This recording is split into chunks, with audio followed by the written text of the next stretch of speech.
Story. His high hydro bills caught the attention of officials and led to a major inspection of his home. As Kathy Tomlinson tells us, this case is raising questions about whether bylaws are going too far. I've got 19 tanks in this room. Mike Baines calls this his tropical fish grow up.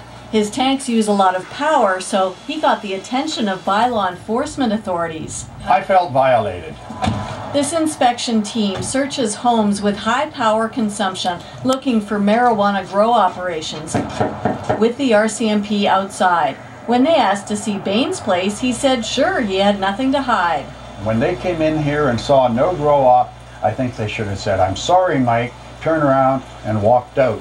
They searched anyway. He says, "I don't like those power bars on the floor." Ordered him to pay for an electrical inspection and upgrade the power system for his fish tanks. I was picked on. I won't say discriminated, but because they didn't see the grow op, they got to justify their existence.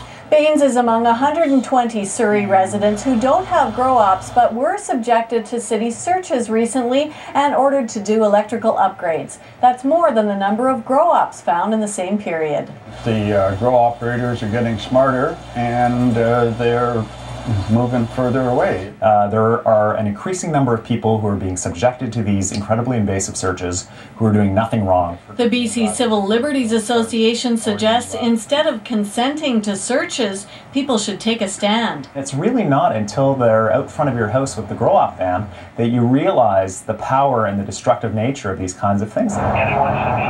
The inspection teams get their data from BC Hydro, which reports all customers using a lot of power if the city asks. When somebody says, I don't have a grow-op, I don't want BC Hydro giving out my hydro information, how do you respond?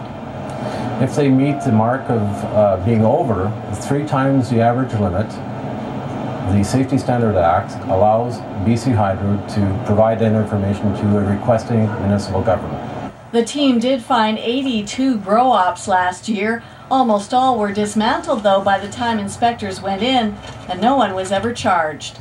Kathy Tomlinson, CBC News, Vancouver. The family of a patient who died at Burnaby Hospital says they wish